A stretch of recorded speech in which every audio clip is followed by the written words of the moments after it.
picture this, a planet not just slightly tilted, but like completely on its side, practically rolling around the sun like a marble. That's Uranus, the ultimate cosmic rebel, with an axial tilt of 98 degrees. Welcome to Cosmos and Applied, our space and astronomy series.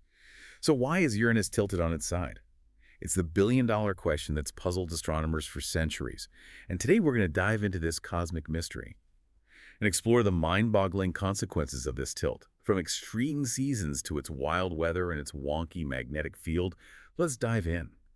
When we think about seasons, we usually think about Earth's 23.5-degree tilt, that gentle tilt that causes those familiar shifts that, from summer to winter and back again.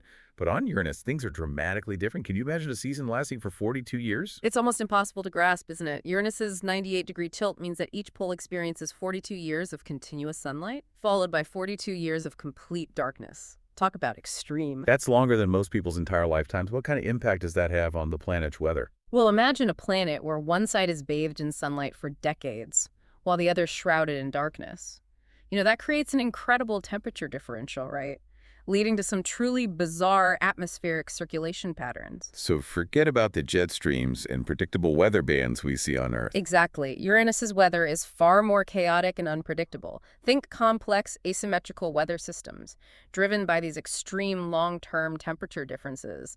It's a real head-scratcher for scientists trying to model it. And to make things even weirder, there's Uranus's magnetic field.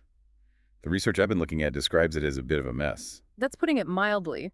Unlike Earth's magnetic field, which is relatively neat and aligned with our planet's axis of rotation, Uranus's magnetic field is tilted a whopping 59 degrees from its rotation axis, and it's offset from the planet's center. So it's like a wonky off-center shield. What causes that kind of misalignment? That's one of the big mysteries surrounding Uranus, but it strongly suggests that something dramatic happened in its past, something that violently disrupted both its rotation and its magnetic field. Okay, let's get into those possible explanations for the tilt.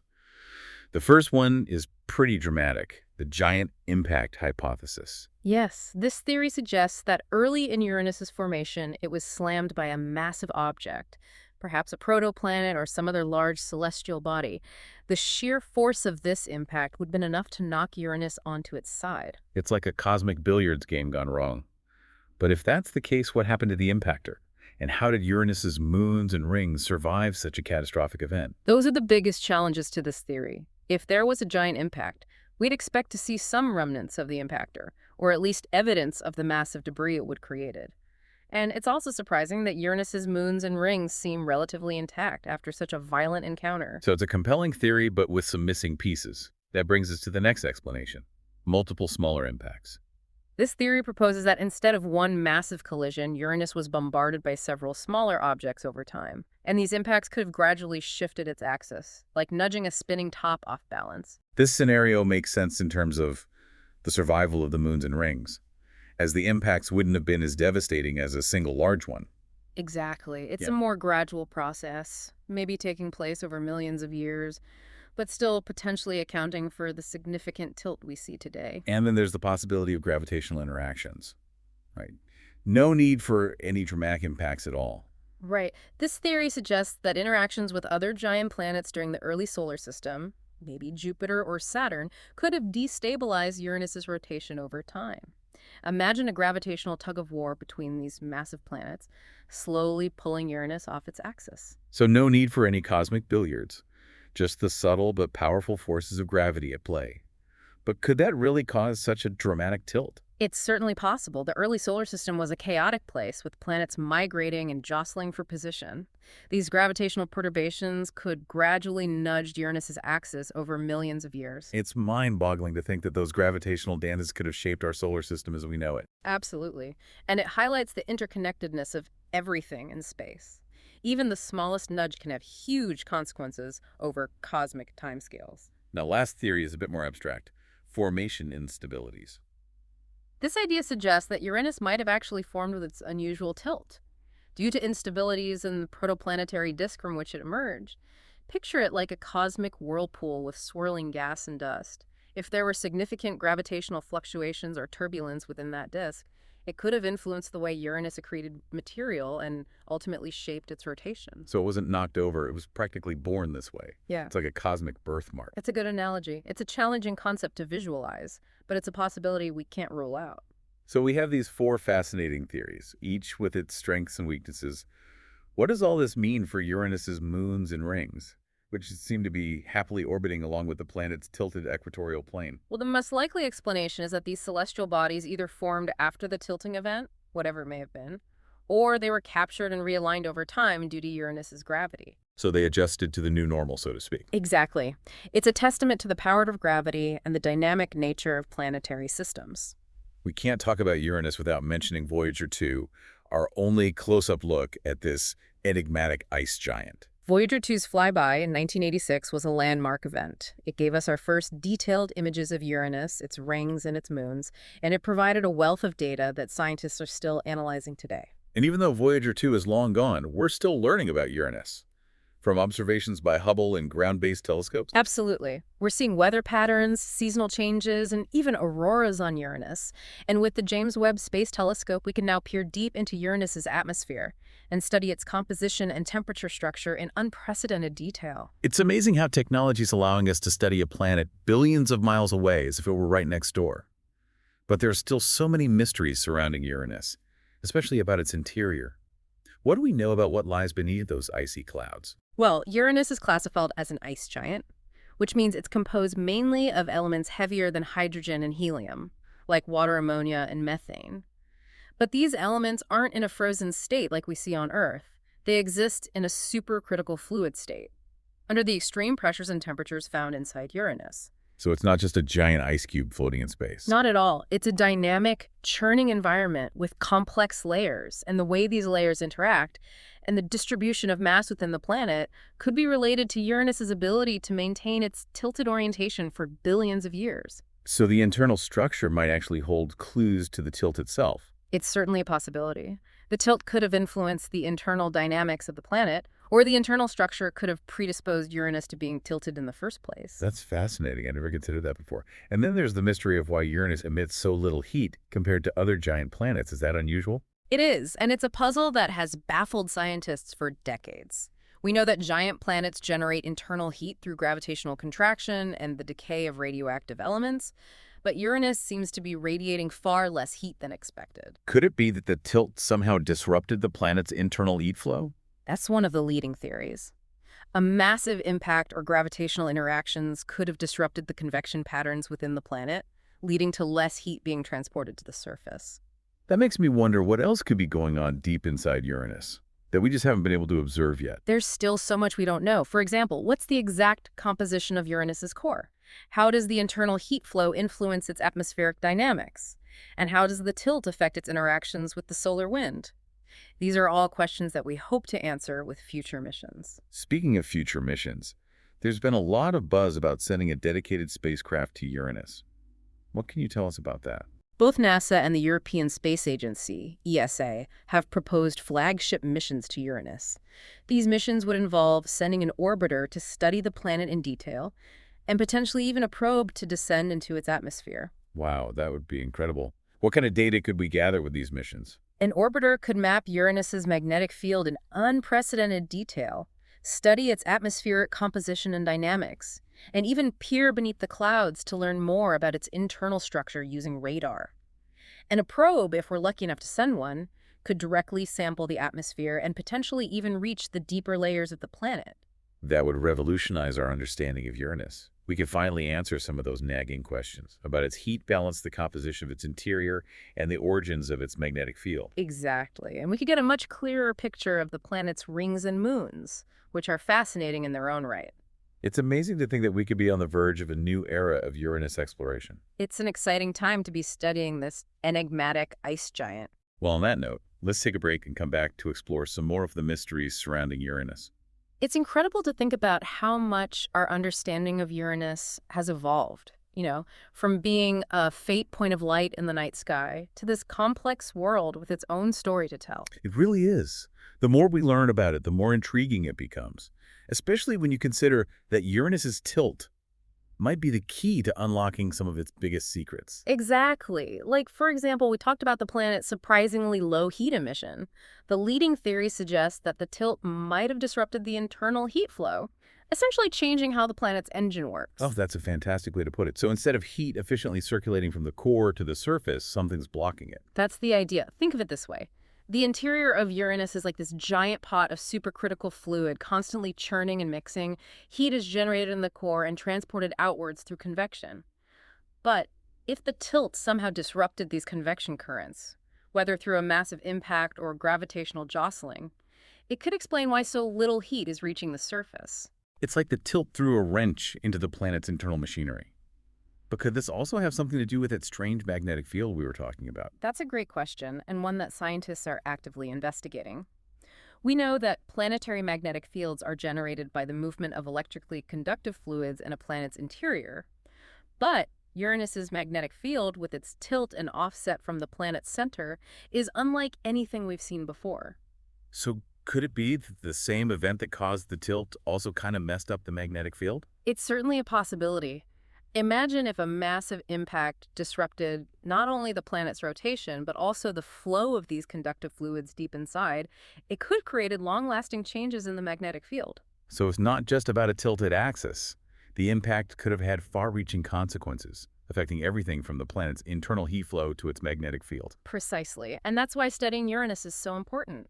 It challenges our assumptions about how planets form and evolve and forces us to consider entirely new possibilities. It's like Uranus is this cosmic puzzle, with a whole bunch of missing pieces, and each new discovery gives us another clue to help us understand how it all fits together. Exactly. And to find more of those missing pieces, scientists are eagerly hoping for a dedicated mission to Uranus. Yes, we touched on this earlier, but it's worth diving deeper. We're talking about sending a spacecraft specifically to orbit Uranus and study it up close, right? That's right. Both NASA and the European Space Agency have proposed flagship missions to Uranus, and they would be absolute game changers. Imagine a spacecraft orbiting Uranus for years, gathering detailed data about its atmosphere, its magnetic field, its rings, and its moons. Wow, what kind of instruments would this spacecraft have? Well, it would have a suite of sophisticated instruments, including cameras for high-resolution imaging, spectrometers to analyze the composition of the atmosphere, and surface magnetometers to map the magnetic field, and potentially even radar to peer beneath the clouds and map the planet's internal structure. So we could essentially get a 3D map of Uranus, from its swirling cloud tops to its mysterious core. That would be incredible. What could we learn from a mission like that? Oh, the possibilities are endless. We could finally answer some of the big questions about Uranus's evolution. Was it really hit by a giant impactor? How did its bizarre magnetic field form? Why is it so cold compared to other giant planets? We could even study its moons in detail, looking for signs of past or present geologic activity, or even the potential for life in subsurface oceans. That's amazing. And what about those captivating rings? Can we get a closer look at them? Absolutely. A dedicated mission to Uranus would allow us to study the rings in unprecedented detail. We could learn more about their composition, their structure, and their interactions with the planet's magnetic field and moons. It's like having a front row seat to one of the most enigmatic shows in the solar system. And I imagine that we'd be able to capture stunning images of Uranus and its rings, just like the iconic pictures that Voyager 2 sent back. Absolutely. With today's advanced cameras and imaging techniques, we could create breathtaking views of Uranus. That would captivate the public's imagination and inspire future generations of scientists and explorers. It's like opening a new chapter in the story of Uranus. It really is. And it would be a chapter filled with surprises and discoveries that would fundamentally change our understanding of this intriguing ice giant. So while we wait for these ambitious missions to launch, we can still learn a lot about Uranus from Earth-based telescopes, right? Of course. Telescopes like the Hubble Space Telescope and the James Webb Space Telescope are already giving us incredible views of Uranus. We're seeing weather patterns, seasonal changes, and even auroras on this distant world. And with the James Webb's infrared capabilities, we can now peer deep into Uranus's atmosphere and study its composition and temperature structure in unprecedented detail. It's amazing how technology is allowing us to study a planet billions of miles away as if it were right next door. But as we've seen, there's still so much more to learn about Uranus. Its mysteries continue to fascinate and challenge us. You're absolutely right. Uranus is like a cosmic puzzle, and we're just starting to piece together the edges. But with each new discovery, we get closer to understanding this enigmatic world. and its place in the grand scheme of the solar system. And the universe beyond, right? After all, Uranus isn't the only tilted planet out there. That's a great point. Studying Uranus helps us understand not just our own solar system, but also the vast array of planetary systems that exist throughout the universe. By studying the extremes, we can better understand the norms. So while it might seem like a distant icy world, Uranus is actually a key to unlocking some of the biggest mysteries of planetary formation and evolution. It's a reminder that there's still so much out there to explore and discover, and that the universe is full of surprises waiting to be unveiled. Well said. Now, you mentioned earlier that Uranus's tilt could hold the key to understanding its other mysteries. Can you elaborate on that? Of course, the tilt could be the root cause of several unique features of Uranus. Take its magnetic field, for example. We already talked about how it's tilted and offset, but the tilt could also be responsible for its unusual shape. Instead of being a relatively symmetrical dipole like Earth's magnetic field, Uranus's magnetic field is more complex, with multiple poles and a twisted, irregular structure. So it's like the tilt created this chaotic magnetic environment. That's one possibility. Imagine the internal flows that generate the magnetic field, being disrupted and distorted by the planet's extreme tilt. It could lead to a magnetic field that's far more complex than we would expect, for a planet rotating in a more conventional way. That makes sense. And what about the impact on Uranus's atmosphere? Could the tilt be responsible for those bizarre weather patterns we discussed earlier? Absolutely. The long seasons on Uranus, with decades of sunlight followed by decades of darkness at each pole, create extreme temperature differences across the planet. These temperature variations drive powerful atmospheric circulation patterns, leading to those unusual and unpredictable weather systems. It's fascinating to think that the tilt could have such profound effects on the planet's atmosphere. It really highlights how interconnected everything is in planetary science. We can't understand one aspect of a planet without considering the others. The tilt, the magnetic field, the atmosphere, the interior structure, they're all part of a complex, interconnected system. That's a great way to put it. And it makes me wonder about the impact on Uranus's rings and moons. How does the tilt affect those celestial bodies? Well, for starters, all of Uranus's rings and moons orbit the planet in its tilted equatorial plane. Imagine a giant flat disk tilted almost perpendicular to the plane of the solar system. That's what the Uranian system looks like. So it's like everything is tilted in sync with the planet. Exactly. And that has some interesting consequences. For example, the rings experience dramatic seasonal changes as Uranus orbits the sun. Sometimes they're edge-on to us, appearing as thin lines, while at other times we see them face-on, revealing their full beauty. That's incredible. So observing the rings from Earth is like watching a cosmic ballet, with their appearance changing over time due to the tilt. That's a beautiful way to describe it. And it's not just the rings. The moons of Uranus also experience these extreme synclinal changes, with some moons spending decades in sunlight, followed by decades in darkness. Makes you wonder how life could possibly adapt to those conditions if it existed on those moons. That's a great question, and one that astrobiologists are actively exploring. Could life exist in such extreme environments? What kind of adaptations would be necessary to survive those long periods of darkness and cold? These are all fascinating questions that we hope to answer with future exploration of the Uranian system. So it seems like the tilt is at the heart of so many of the mysteries surrounding Uranus. It's like a cosmic fingerprint that has shaped the planet's evolution and continues to influence everything from its magnetic field to its atmosphere to its rings and moons. Exactly, and that's why understanding the tilt is so crucial to understanding Uranus as a whole. It's the key to unlocking the secrets of this enigmatic ice giant. And it's a reminder that there's still so much we don't know about our own solar system, let alone the vast universe beyond. But with each new discovery, we get a little bit closer to solving these cosmic puzzles. That's the beauty of science. It's a journey of exploration and discovery that never truly ends. Well said. Now, before we wrap up our deep dive into Uranus, I want to touch on something we discussed earlier, the possibility of a giant impact causing the tilt. If there was such a massive collision, wouldn't we expect to see some evidence of it? That's a great question, and one that has puzzled scientists for a long time. You see, if a giant impactor did indeed strike Uranus, we'd expect to find some remnants of that impactor, or at least evidence of the debris it would have created. But so far we haven't found anything conclusive, right? That's right. We've searched for signs of a companion object or a debris field associated with the past impact, but nothing has been found that definitively points to a giant impact. So does that mean the giant impact hypothesis is wrong? Not necessarily. There are a few possible explanations for why we haven't found any clear evidence of an impactor. I'm all ears. First, it's possible that the impactor was completely shattered and vaporized during the collision, leaving behind no substantial remnants. So like a cosmic dust cloud. Exactly. And that dust would disperse over billions of years, making it incredibly difficult to detect today. Okay, that makes sense. What are some other possibilities? Well, it's also possible that the impactor was ejected from the solar system after the collision, taking its secrets with it. So like a cosmic hit and run. Exactly. The gravitational forces involved in such a massive impact could have flung the impactor out of the solar system entirely, leaving behind no trace except for Uranus's dramatic tilt. Those are some fascinating possibilities. It seems like we need more evidence to definitively say what happened to the impactor if it even existed. Absolutely. And that's where future missions to Uranus could play a crucial role. With more detailed observations and measurements, we might be able to find those missing pieces of the puzzle. And finally, solve the mystery of the giant impactor. That would be incredible. Until then, it seems like the question of what tipped Uranus over will remain one of the most intriguing puzzles in planetary science. It certainly will. But that's what makes studying Uranus so captivating. It's a world full of surprises and mysteries.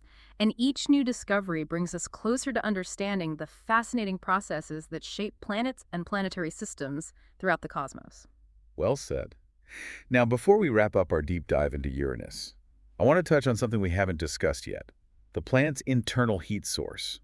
We know that Uranus emits surprisingly little heat, but where does that internal heat come from in the first place? That's a great question. All giant planets have internal heat sources, and Uranus is no exception. The primary sources of internal heat in giant planets are primordial heat and radiogenic heat. Okay, let's break those down one by one. What's primordial heat? Primordial heat is the heat left over from the planet's formation.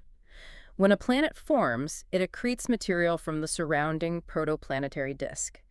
And this process releases a tremendous amount of energy. Some of that energy is radiated away, but some of it gets trapped inside the planet, becoming what we call primordial heat. So it's like the planet's still glowing from its birth billions of years ago. That's a good analogy. Primordial heat is essentially a relic of the planet's formation, a reminder of the violent and energetic processes that gave birth to our solar system. That's fascinating. And what about radiogenic heat? Where does that come from? Radiogenic heat comes from the decay of radioactive elements within the planet's interior. Elements like uranium, thorium, and potassium are naturally radioactive, meaning they undergo radioactive decay, releasing heat in the process. So it's like a miniature nuclear reactor inside the planet. In a way, yes. The decay of these radioactive elements provides a steady source of internal heat for giant planets even billions of years after their formation. That's incredible. It makes you appreciate the complex processes that are happening deep inside these planets. It really does. And understanding these processes is crucial for unraveling the mysteries of planetary evolution. Now, we talked earlier about how Uranus emits far less heat than expected. Could that be related to its unusual tilt?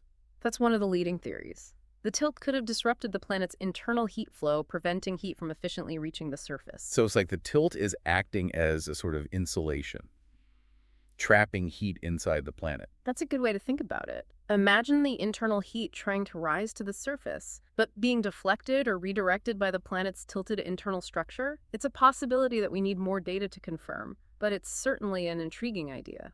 It makes me wonder what other secrets Uranus is hiding beneath its icy clouds. We've explored so much today, from its bizarre tilt to its strange magnetic field to its unusual atmosphere.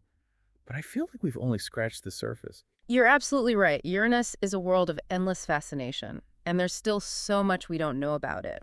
But with ongoing observations from Earth-based telescopes and the prospect of future missions, we're on the cusp of a new era of Uranus exploration. Who knows what incredible discoveries await us? Well, on that note, I think it's time to wrap up our deep dive into Uranus. It's been a fascinating journey exploring this enigmatic ice giant. Absolutely.